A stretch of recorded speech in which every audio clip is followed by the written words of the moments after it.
7 registers that we had today. I apologize for the technical difficulties once again, and please just bear with us. Bear with us. These are rare occasions. Right now, I am configuring my camera, so just give me 1 second. I am going to also stream this, like I said before, on my YouTube channel that people can check out. It's just G Reeves 3 if you want to check that out. And yes, give me 1 second. I'm about to turn on the camera for you all so you can see my lovely face. So I am George Blalock, one of the assistant directors of admissions at Hampshire College, multicultural recruiting coordinator as well, and a Hampshire alum, graduated in 2017, studied alternative education, adolescent development, after changing my major almost every single year at Hampshire College, right? It's not something I encourage you all to do, but it's definitely the flexibility that we provide for you all kind of gives you access to try different things and explore different options, which is what I'm going to be talking about today. So for the sake of time, I'm just going to move through this info session as quickly as possible. Like I said before, this will be on our YouTube channel. And Hampshire College has its own YouTube channel called Hampshire TV, which we will have uploaded videos for the next couple of months. We're going to really try to take advantage of this virtual recruiting programming, being that it provides us access to students from multiple time zones at once. Why not, right? So right now, we're going to get started with the info session. As you can see right here, I am sharing my screen. You should be able to see a visual of the Hampshire College skyline, or our version of the skyline. We are in the Pioneer Valley, located in Amherst, Massachusetts. Oftentimes we're mistaken for New Hampshire, which is okay. That's natural. I'm from Boston, and I thought Hampshire College is in New Hampshire before I went there. But we are in Amherst, Massachusetts, a very popular and growing college town here in New England, specifically Massachusetts. We are part of a 5 college consortium, which I'll talk about. We are a very alternative program as far as how we structure academic programming and how we grade our students and evaluate our students, which I'll also talk about. And we also have a very holistic application approach as well. So I'm going to go through the slides very quickly. Although these sessions are usually an hour, for the sake of time and just delivery, I'm going to try to keep it in 20 to 30 minute span from here on out, all right? So as you can see here, this is our divisional system. We are a 4-year college and provide 4-year accredited liberal arts degrees, right? But you will have your own trajectory, your own academic journey that will be personalized to you. Here you can see our divisional system. Despite the fact that we are 4 years, the division system is broken down into 3 different sections or milestones within your academic journey. Division 1, you will be exploring. It's all about trying different things, intersecting different ideas and interests. You will be given the option of choosing 2 out of 4 seminars, basically ranking your preference. And outside of those seminars, you're going to be choosing the rest of your classes that you want to take, right? Most of them will be level 100 beginners classes, but you'll have an advisor who will help you make sense out of those class descriptions, class levels, if you already have some of those prerequisites in high school or community college, and also kind of challenging you to try something different if you do decide to take classes in one particular discipline, right? We constantly want you to intersect things. We constantly want you to try this interdisciplinary education that we're challenging our students with. And the seminar is going to be helping you get into the habit of that. Although the seminars sound very specific, like environments and change, in/justice, media and technology, time and narrative, they will be intersecting other elements and other disciplines within it, right? So you will see elements of art within environments and change. You will see elements of history within time and narrative, of course, but also science and humanities, right? So these are going to be kind of project-based seminar classes, right? Where you have opportunities to collaborate with a cohort of students, talk to professors from multiple different disciplines and schools or quote unquote departments, and also just draw connections between the different academic interests that you have and find a way to find those social opportunities with it, right? Which is the reason why we're giving all of our first year students a seminar to help them get acclimated to this interdisciplinary education environment.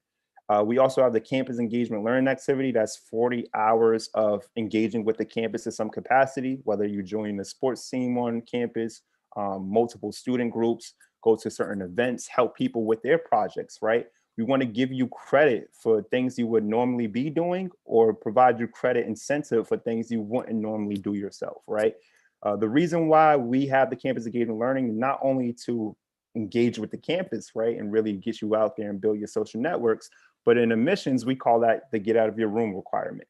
90% of Hampshire's dorms are single rooms. So it's very easy to go into a mode of isolation if you have no incentive to get out of that room, right? So that is our way of providing you 40 hours of engaging in the way in which you feel comfortable. You, of course, will have advisors who will help you find those opportunities if you yourself cannot find them. We have multiple offices on campus that advertise opportunities to get credits for campus engagement activities. And like I said before, although it's 40 hours, students have this incentive to get out of your room. And a lot of students end up exceeding these 40 hours within their first 2 or 3 months at Hampshire, just because there's so many different things that you can do. And you can do it all at once, right? Be on a sports team, part of 2 student clubs, go to 2 events while helping someone with their project, right? You could easily exceed 40 hours by doing that. And for some people, that's just a natural way of navigating their campus space. At the end of your first year, you'll put together a portfolio of all the work you completed, both inside and outside of the classroom, right? So those classes that you took, the seminar and the campus engagement learn activity reflection, and your advisor will basically sign off whether or not you're ready to move off into Division 2. And Division 2 is very similar to Division 1, but you'll have 2 years of exploration and also connecting the dots, right? So you'll have 2 advisors for Division 2. And these advisors are going to be challenging you to start to draw those connections between your different interests, right? Or if you only have one specific interest for the past year, they're going to start challenging you to look at it from a different perspective or intersect a different discipline or approach to that. I think a lot of students take these opportunities to go work with the 5 college classes in their second and third year, internships, study abroad opportunities. Only about 35 to 40% of our students study abroad, but that's really because it's not mandatory for students to do it. And 2, students kind of sometimes find a hard time to fit that in their second and third year because there's so many different things you can do, specifically with the 5 college consortium. Sometimes it's hard to dedicate an entire semester overseas, right? With that being said, Hampshire has about 10 sponsored study abroad programs. Those sponsored study abroad programs are basically covered within your tuition, right? Havana, Cuba was a very popular one, mainly for social science students and students studying some of the environment. But because Hampshire doesn't have any set majors, you can kind of create a proposal that kind of shows how any study abroad opportunity is directly related to what you want to pursue, right? So that's one of the popular ones, Havana, Cuba. Even with the travel ban in Cuba, our students had an opportunity to still go out there with our constituents and collaborators out there. The study abroad opportunity to Paris, France is another popular one. That's mainly for performance arts and film students. But like I said before, you can always draft up a proposal and to kind of say, how does that directly relate to your interests or what Division 3 you want to go into, or why it may just be socially good for you, right? I think the advisors really want to encourage you to do a lot of academic enrichment, of course, but also social enrichment. Get a change of perspective, change of pace, change of scenery, if that means that you are going to blossom into this innovative educator, scholar, creator, entrepreneur that we want you to see, right? So with that being said, Division 2, you'll have 2 years of doing this, second and third year. So many different things to do. You'll also have an opportunity to do community engagement learning, which is similar to campus engagement learning, but we challenge you to branch out to the broader community, whether that's the community of Amherst, communities, surrounding communities like Springfield, Holyoke, South Hadley. It could be your very own community back home, whether it's in California or Texas or wherever the case may be, right? So that is our way of keeping people engaged. And at the end of that Division 2 or the end of your third year, you put together another portfolio of all the things you accomplished in those second and third years. And your advisors will basically sign off and say whether or not you're mentally and physically prepared for the intensity of Division 3. Division 3 is really the opportunity. And I kind of broke these down individually. So I'm just going to take a second to show you all this. Feel free to screenshot this or pause it at any moment if you do have the recording. This Division 1, like I was mentioning before, full exploration. Narrative evaluations, which I'll get back to, I promise.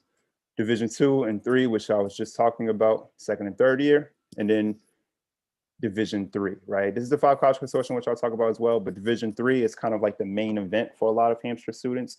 In Division 3, a lot of students kind of get the opportunity to really work on either their personal aspirations, right, or their career aspirations. It's really up to you. And you'll again have 2 advisors who is going to be helping you network with other people who can help you benefit from the Division 3, right? Whether they're providing you particular research, whether they're actual subject in your research, they have certain equipment and stuff like that.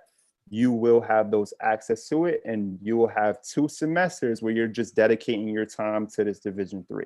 Unless you're taking 5 college classes, which I do not recommend, right? Although choice is yours. You have the freedom to kind of create the academic structure that you want to create, an experience that you want to create. But I took a graduate level course in my Division 3, and it wasn't really good for me. I got a lot of great research out of it, but I ended up halfway into the semester, I asked the professor if I could just audit instead of getting credit for this class because it was demanding, right?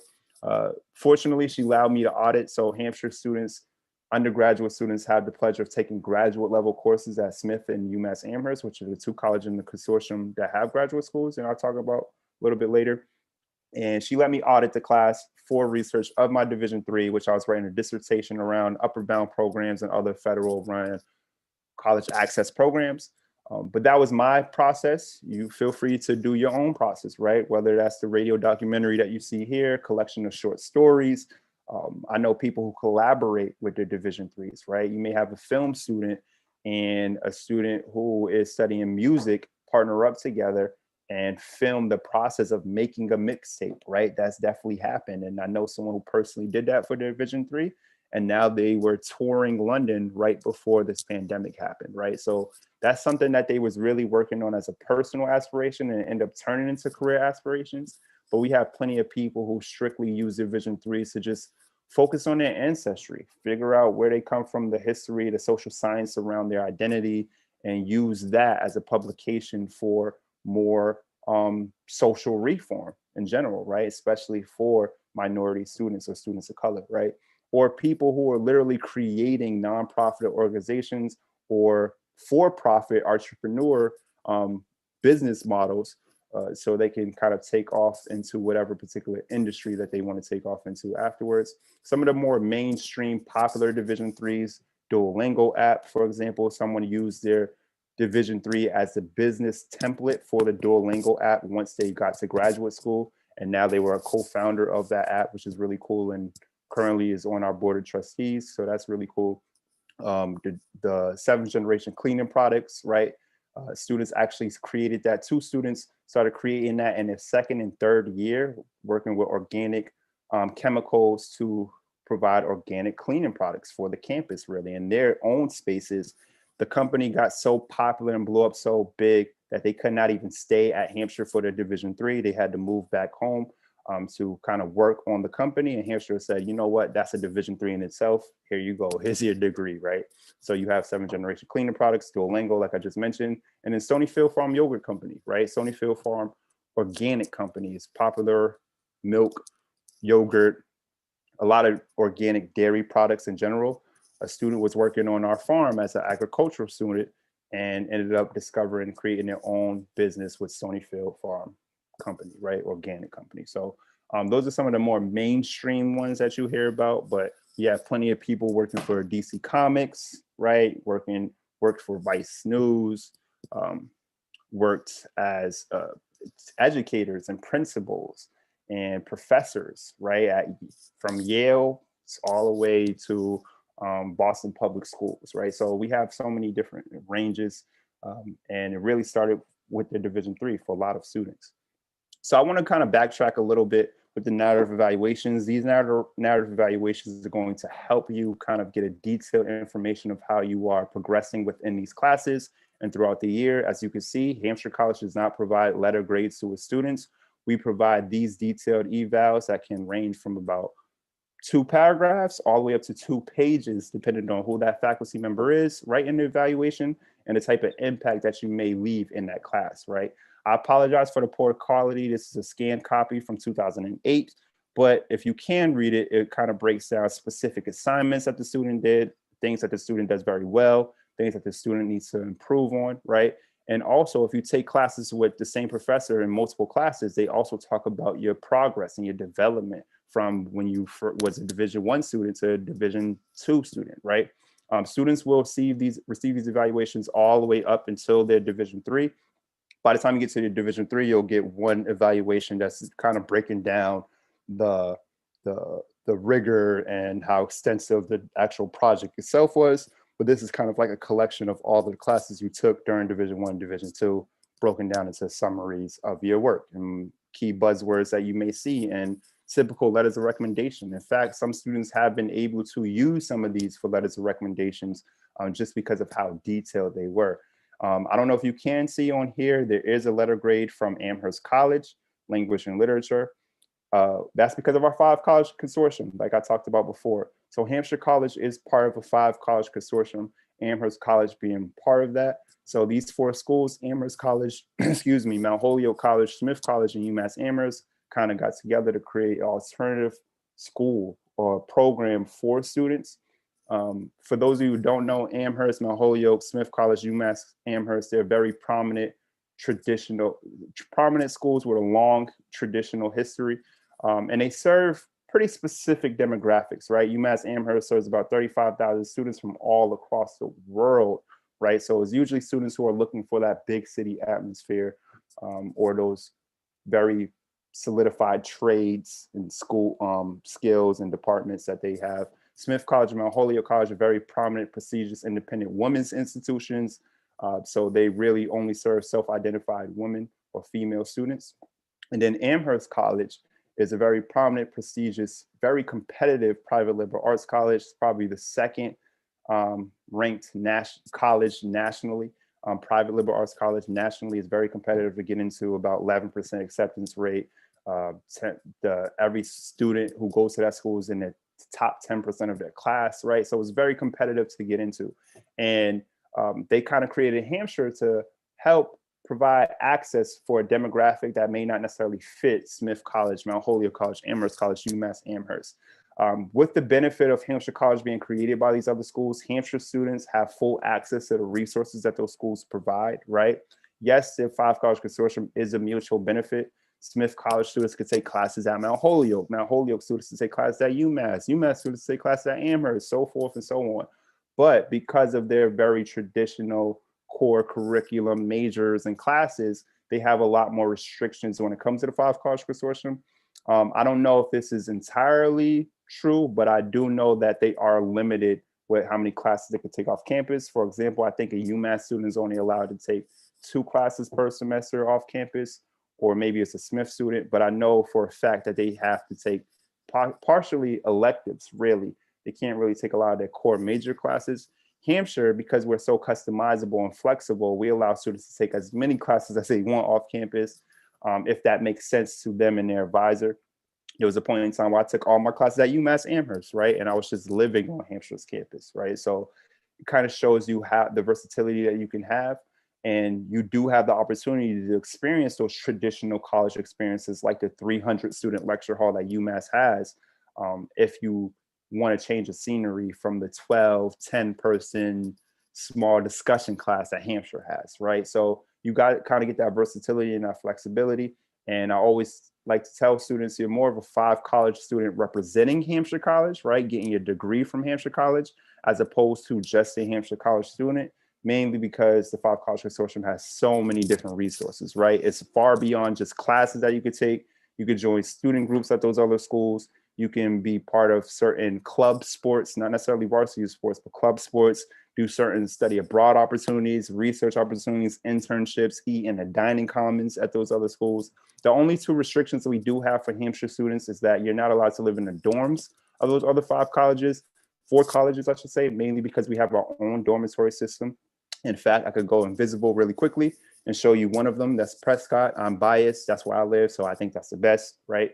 So there's that. And then also you're not allowed to join any varsity sports at any of the other schools, mainly because Hampshire College has our own varsity sports programs, right? We have men's and women's basketball, men's and women's soccer, cross country, track and field, Our equestrian team is really, really good, despite not even having our own stables and horses ourselves, right? Mount Holyoke helps partner us with those resources because they have one of the best equestrian centers in all of New England, right? So we've been doing very, very well with our alternative resources and structure, but it's good to kind of tell students that you do have access to these traditional structures if you want to. We also have a free bus system called the PVTA.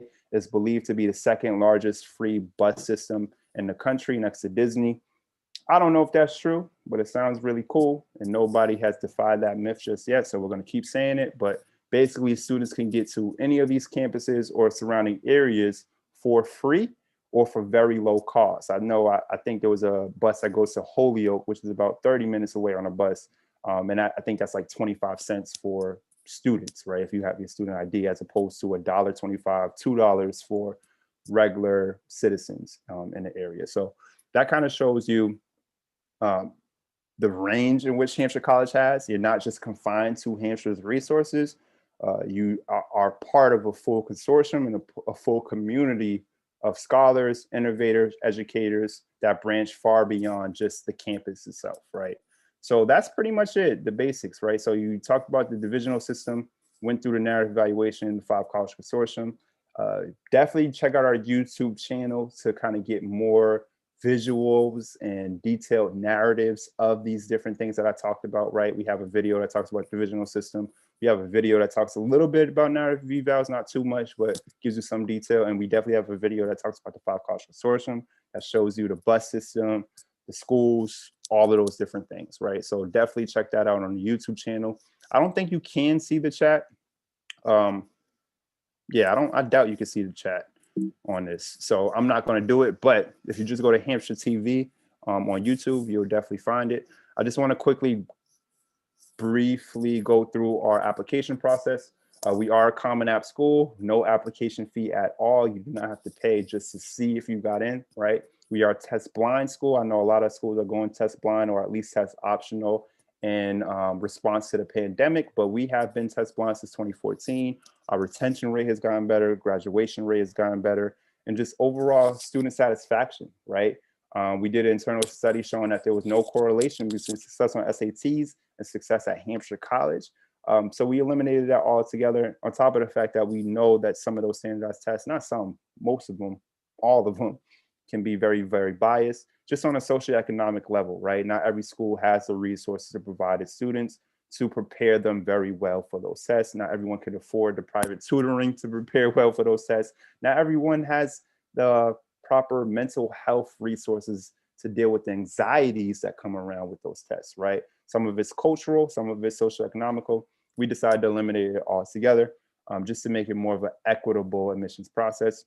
Then we have a holistic application reading. Yes, we require the transcripts like any other school. We require at least 2 letters of recommendation, one from a teacher, one from a counselor, although you can send additional ones like from a supervisor, mentor, coach, all of those different things.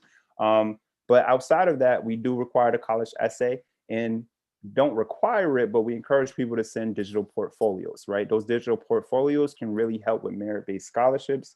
So anything you have, whether it's a compilation of art that you created, a compilation of projects that you did, the trip that you may went on academically, something revolving around that, send it to us. You cannot attach it to your Common App, unfortunately. The Common App does not have the capacity to hold some of those documents in storage.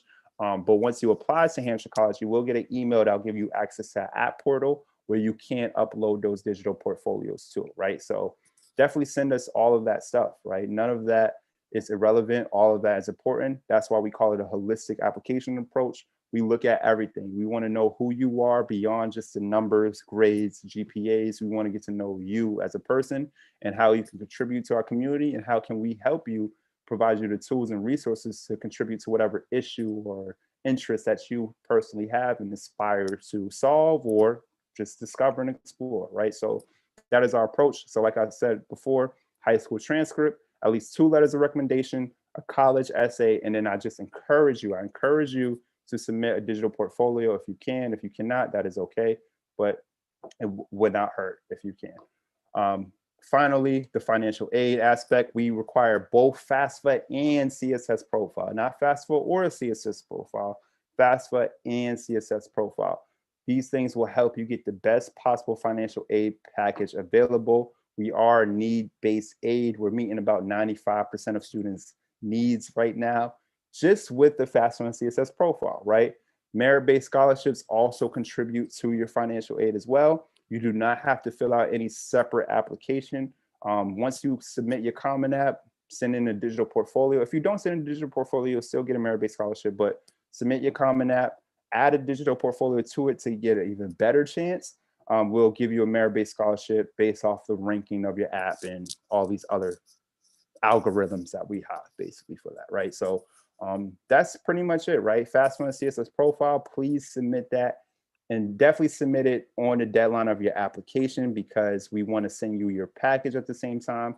We have the application deadlines on the Common App. I was going to put it in this slide, but it's a lot of information. I don't want to confuse you. So feel free to go to the Common App and you'll definitely get those dates right then and there. But again, FAFSA and CSS profile, merit-based scholarships, 95% of needs being met. Test blind admissions, no SATs or ACTs. We're not going to look at them, so do not send them. If you do have AP and IB scores, you could definitely send those. We do look at those. It's not mandatory, so if you do have them and you don't want to send them, that's okay. It just kind of puts you in more advanced standing, meaning that you may have to take less classes during Div 1 or whatever the case may be. You're not really missing out on anything or benefiting too much from it. It's just we want to acknowledge the fact that you took the time to do those tests and submit them, right? So, but standardized tests, SATs and ACTs, do not send it. We're not going to look at it. Common App free, holistic application, financial aid, right? So please feel free to check out our YouTube channel. Like I said before, feel free to check out our Instagram, like I talked about as well. We have Facebook as well. So definitely stay tuned for a lot of stuff that we kind of have in the works with this virtual programming. We just turned 50 years old in mid-October. So we have a huge, very prosperous, innovative, growing future ahead of us. And I am really looking forward to kind of connecting with you all once you decide to apply. Again, my name is George Blalock. I am one of the assistant directors of admissions at Hampshire College. I am the multicultural recruiting coordinator at Hampshire College, and I am a Hampshire alum, mainly through the James Baldwin Scholars Program. So shout out to the Baldwin Scholars Program, the first generation scholarship that we provide for mainly low income students of color. So feel free to reach out to me if you want to hear more about that as well. If you go to a Hampshire staff page, you will find a actual profile of myself that will have specific information and my contact information.